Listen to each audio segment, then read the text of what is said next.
Welcome back to More Sip to Tally. The first week of the full preseason schedule is underway. It started last night with the Patriots versus the Panthers.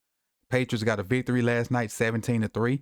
And the guy that stood out to most that I didn't expect to see anything out of was Joe Milton III. Came in the fourth string quarterback for the Patriots. We all know he has a huge arm, but his poise, his game management, his pocket presence, and his patience stood out to me. Let's take a look at what Joe Milton did to catch my eye and to warrant me putting together this quick little video of Joe Milton. Let's get rolling.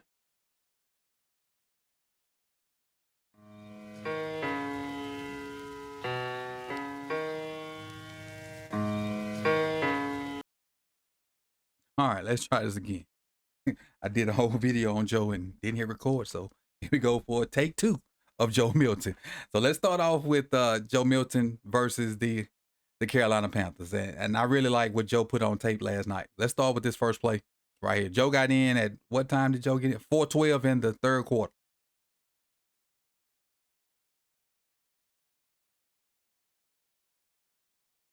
And they got his feet wet real early. This is what I like about whoever's calling the plays for New England. Something real simple, little hitch route. Look at the space that the corner gives him, about 10 yards.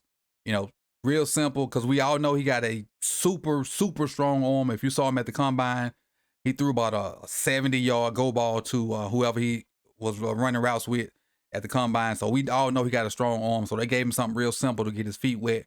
Really just catch, set your feet, and turn it loose. Set your feet, fire, get it out. Real something simple to get your nerves down. Your first NFL pass, we're going to calm you down, and then we'll get you into some more complex stuff. 3:15 in the third quarter. What's the down and distance? Third and 2. And since so many of you guys play Madden, let's kind of talk about a little Madden thing. They have a Madden rating they call play action. And so what it is how well do you handle the ball in play action situations? How well can you fool the defense? So what we're going to do here, or what he's going to do, is kind of give a play fake to the running back, and he's going to fool this guy right here. He's going to take a few steps in, and that's going to create the leverage to allow the back to get into the flats that allow them to get this first down. And you'll be able to see it better from the end zone angle. And my markings and clippings will already be on here, again, since this is my second time doing it. So you'll see all the markings and stuff already on the tape. But he's going to take a few steps in, which is going to create the leverage for the back to get in the flats. Joe's going to give him a good ball, and that's how they're going to get the first down. Now, this play fake, don't fool the other two backers. Don't fool the other two backers. So as Joe comes out, he's going to fake it to Jennings. This backer who's going to kind of work his way into where this line is, he's going to take a few steps in, and that's going to create the leverage that Jennings needs to get into the flats. Now, he don't fool 57 and 33. They're going to flow to your left automatically. But he does fool 28, which is going to allow Jennings Terrell Jennings to get into the flats. And I know Terrell Jennings' name because I've seen him play almost every game, being a FAMU alum. In person, I've always seen almost every game. See how the other two backers flowed automatically, but 28 took that one little step inside. That's the leverage that Jennings needs to get into the flat. Now, because Jennings is running full speed and 28 has to start and stop, watch how fast he get into the flats before 28 can kind of redirect and get over there. See, now look at the leverage. See that? Now Milton just needs to hit him with a good ball, which he does. First down. First down. And it's all because of the play fake. All because of the play fake. Watch the quick little step. 1, 2. That's it. That's all he needed. And now it's up to the quarterback to just get him a ball. Little nuanced stuff in the game. Little simple stuff. It's all because of good play fake. 156, third quarter. Another little play fake, and they send a blitz. This is a good job of just using your athleticism. Now, he's still looking downfield, which I love. And you can't really throw the ball to Boutte because you're rolling right and Boutte's going left. And then the deeper guys kind of bracketed in, so you don't want to throw that too. So that's a good decision of not throwing that ball. And this little sample size of Joe Milton is full of good decisions And I think, in my eyes, one bad decision out of all his plays. And I will talk about the one bad decision later. And right here. And he could have thrown the ball away at this point, but he didn't. But I still don't think it's a bad decision. He could have thrown it away, though. At this point, like, he's still looking downfield, and all those guys are still covered. The very deep guys covered. The two guys at the top are still covered. And still, you could have thrown it away, but he didn't. He decided to use his athleticism to try to get some yards. And at this point, he got a lane. The only thing right here I would say is just slide and don't take this unnecessary hit. Just slide and don't take that unnecessary hit and protect yourself. That's the only thing. Protect yourself from, any hit, Because you never know. You never know. Anytime you can get down without taking a lick, that's what you do. Whether it's running out of bounds or baseball sliding, just get down. That's all I can say. Just get down. At 1:07 left in the third quarter, 1st and 10.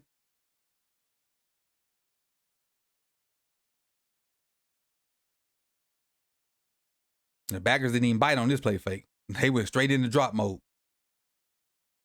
Now, this is another good decision.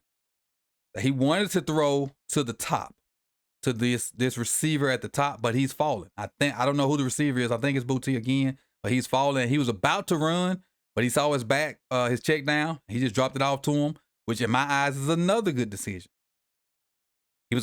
In my opinion, he was about to take off running, but he saw the back, so he decided to say, hey, I'm going to just drop this off and let my back do what he's supposed to do. Because you see him looking, he's about to throw that receiver up there at the top. You see his eyes starting to go that way, but that guy failed. And he's about to take off and get up out of there, but he see his back flashing, so he gave him a good ball. And he go from 1st and 10 to 2nd and about 2. So in my eyes, another good decision. Now, it's the beginning of the fourth quarter. It is 1st and 10 on the 27. And this is the one bad decision. So you got 2 outs. Let's let it run. You got 2 outs. We'll kind of break down this bad decision.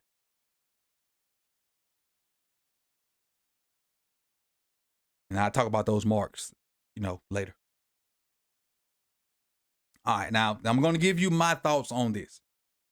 So, as a quarterback, you got 2 outs at the top of the screen. Now, if you think about it, the cornerback is already playing outside leverage. So if he takes any more steps outside, you have to come off this out by the wide receiver, by this receiver right here. And watch the DB. The DB is going to take more outside steps when the ball is snapped. See, he's outside of him already still. And when the ball is snapped, he's going to take more outside steps. See that? He dropped even more outside. So in my opinion, you have to come off of that. In my opinion, you have to come off of that. So what I'm saying is, when the ball snapped and this edge guy rushes and this guy takes those steps, because I know, and remember, I'm explaining this, but this stuff happens like that. But as a quarterback, you have to process like that. When that guy comes off and the edge guy rushes, when he takes those drop steps right there and you got an outside breaking route, you immediately come to this guy. Because he got inside leverage on by both of these. Like, he ain't no factor back here. And he got inside leverage on him. And he running that quick out, your eyes immediately go to him. And soon as he stick his foot in the ground, throwing the ball right now. Because look at the leverage on the linebacker. He's in perfect position to jump that, which is what he's about to do. But if you threw it to 88, there's nothing he could do, and he too deep.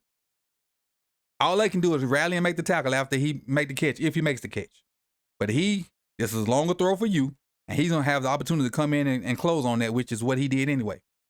So to me, this is the only bad decision that Joe made this game. Now, I don't know his reads or if he missed any reads or any of that stuff, because I don't know the playbook. I don't know what his progressions was or any of that stuff. But as far as looking at the tape from the outside, to me, this is the only bad decision Joe made this game. The only one. And you can see the leverage right here when the ball snapped. See, look at that. There's nothing 33 can do to get to 88 if he throws this ball to 88 on this break. Right there. Ain't nothing 33 can do. If he throwing this ball to 88, if he throwing this ball right here, ain't nothing 33 can do. Nothing. Other than come up and make the tackle after he catch it, if he catches it. But that play is going to come into factor a little later. So just keep that play in mind. 3rd and 6. Now this right here, This boy got a, well, I don't mean to call him boy. This young man has a cannon on him. Look at that throw. Now, I understand it's dropped, but this is a freaking rifle. This is a, now, Kayshon Boutte is fighting to get open. He's fighting. He fighting his butt off. This is a good play by the cornerback and by the receiver. Good play by the corner fighting. Good play by the receiver getting to the sticks and showing you numbers. So that's good on both parts. Now, that ball is in his hands on time.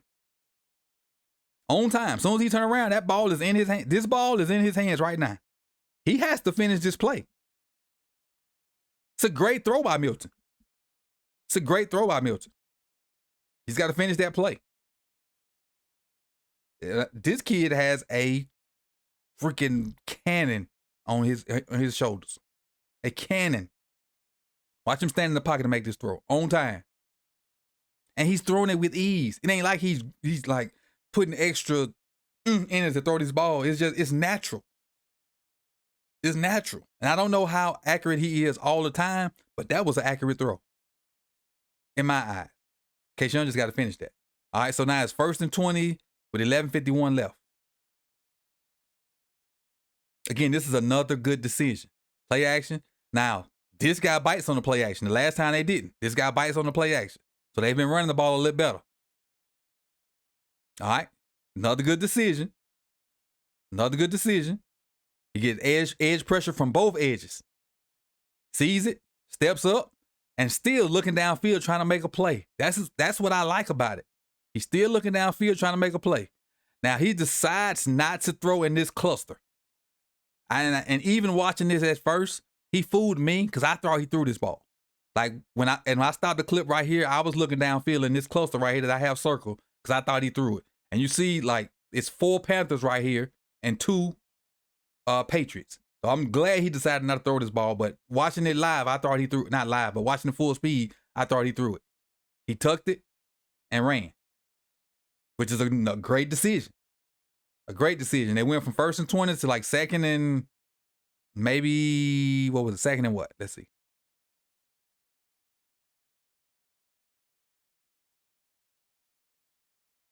For 1st and 15. Let's see what he get. He almost got the first.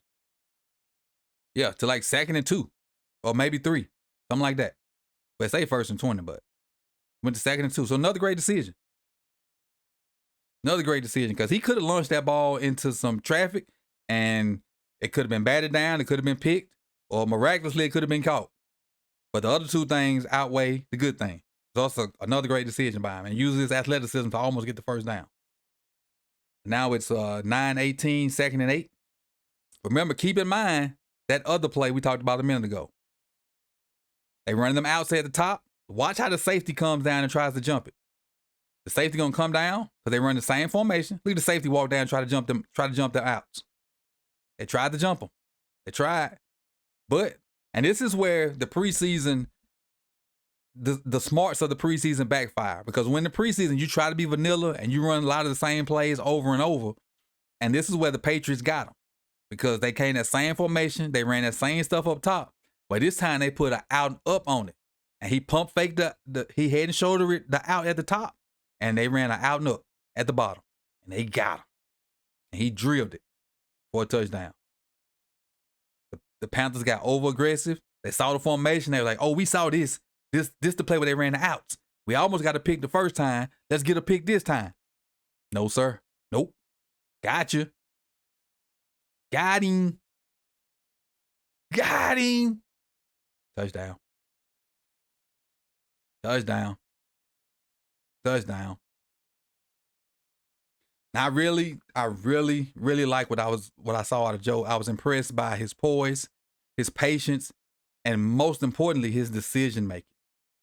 He was really patient in his decision making.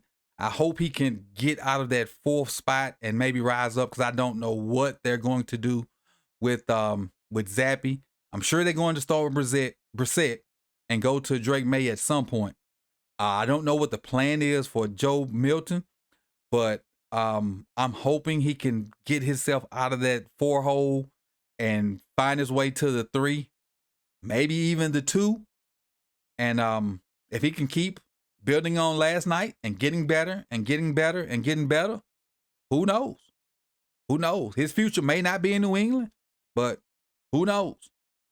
I like the kid. I like what I saw last night. And just keep grinding, big dog. And hopefully, you can find your way into a starting job at some point in your career. Not saying this one game will, superstar your career to superstardom, but I like what I saw last night. Keep grinding, keep flashing it, and keep putting good stuff on tape. So this is Coach Evans with another episode of More Sip to Tally. So the preseason is here. So we'll be hitting and missing and popping around, and whoever pops off in the preseason and grabs my attention, I'll bring it to you. If you like this video, please hit that like button. If you want to be here and we drop more content throughout the rest of the preseason and then the upcoming season, hit that subscribe button and hit that bell so you'll be notified when this content drops. So I appreciate y'all for coming out. You could have been anywhere in the world, but you chose to be here with me. Like, comment, subscribe. Peace, y'all.